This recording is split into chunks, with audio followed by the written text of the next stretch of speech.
समतेचा पुरोगामी विचार दिल्ली दरबारी पोहोचवण्याचं आता जनतेनंच ठरवलंय. माजी खासदार संभाजीराजे छत्रपती यांनी केलं चंदगडमध्ये प्रतिपादन. शाहू महाराजांच्या लोकसभा उमेदवारीच्या पार्श्वभूमीवर संभाजीराजे यांनी घेतल्या चंदगडमधील पदाधिकाऱ्यांच्या गाठीभेटी. छत्रपती शिवाजी महाराजांनी आणि राजर्षी शाहू महाराज यांनी दिलेला समतेचा पुरोगामी विचार हा दिल्ली दरबारी पोहोचायला पाहिजे. या दृष्टिकोनातून आता जनतेनेच ठरवलंय असं म्हणत संभाजीराजे छत्रपती यांनी आगामी लोकसभेत श्रीमंत शाहू महाराज यांना निवडून देण्यासाठी तयारीला लागा असे आवाहन केले.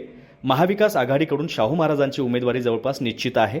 त्यामुळेच हा दौरा असून मागच्या 2009च्या लोकसभेत चंदगडच्या जनतेनं भरघोस मताधिक्य देऊन जो विश्वास दाखवला त्यामुळेच या दौऱ्याची सुरुवात चंदगडपासून केल्याचं संभाजीराजेंनी सांगितलं.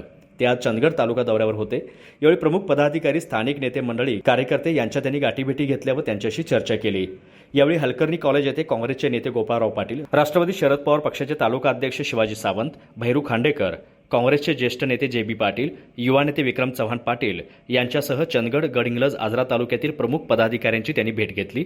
यावेळी विद्याधर गुरबे, संजय पवार, पैलवान विष्णू जोशीलकर, विशाल पाटील, मल्लिकार्जुन मुगेरी, अशोक जाधव, संजय पाटील, विष्णू गावडे, विशाल पाटील, नंदकुमार ढेरे, अशोक कदम, शंकर ओवळकर, संदीप नांदवडेकर, अभिजित गुरुबे, संजय पवार यांच्यासह काँग्रेस, राष्ट्रवादी शरद पवार गट कार्यकर्ते उपस्थित होते.